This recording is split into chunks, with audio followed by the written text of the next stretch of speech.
guys, so I'm here at the Feria in Escazu. It takes place every Saturday from 5 a.m. to 1 p.m. So I got here right at 9 and it looks like it's not that crowded yet.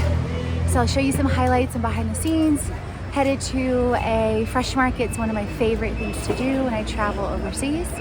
Todo esto es una feria, como ustedes miran, en Escazu. Y cada sábado hasta las 5 por la mañana hasta las 1.